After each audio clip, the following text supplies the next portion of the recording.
இந்த வீடியோவை கொஞ்சம் பாருங்களேன். பிள்ளைய அந்த அளவுக்கு டார்ச்சர் பண்ணி ரொம்ப அடிச்சிருக்காங்க, ரொம்ப கொடூரமாக பண்ணியிருக்காங்க. இந்த மாதிரி எந்த குழந்தைகளுக்கு இதுக்கு மேலே நடக்கக்கூடாதுங்க சார். ஒரு தாயோட கதறலுங்க கேட்கும் போதே கஷ்டமாக இருக்குது. என்னாச்சு தெரியுமா?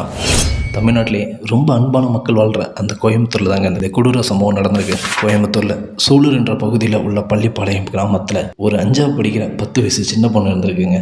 அந்த பொண்ணு எப்பவும் போல தன்னோட அழகான ஊரில் சந்தோஷமாக விளாண்டுக்கிட்டு இருந்ததுங்க.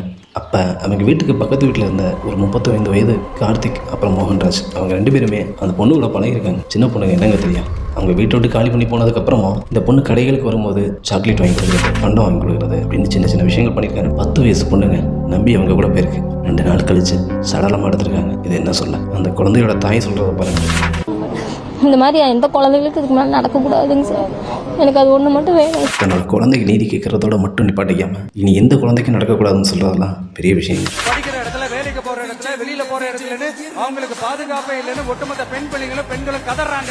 இந்த கதறல் இன்னும் ஓயனுங்க. உங்களை தேர்ந்தெடுத்தோம், இனிமேலாவது நல்லது நடக்கும்னு நினைச்சோம். நல்லது நடக்குமான்னு எதிர்பார்த்து காத்திருக்கோம். நடக்குமா? இதை பற்றி நீங்கள் என்ன நினைக்கிறீங்க? கீழே சொல்லுங்கள். பாய்.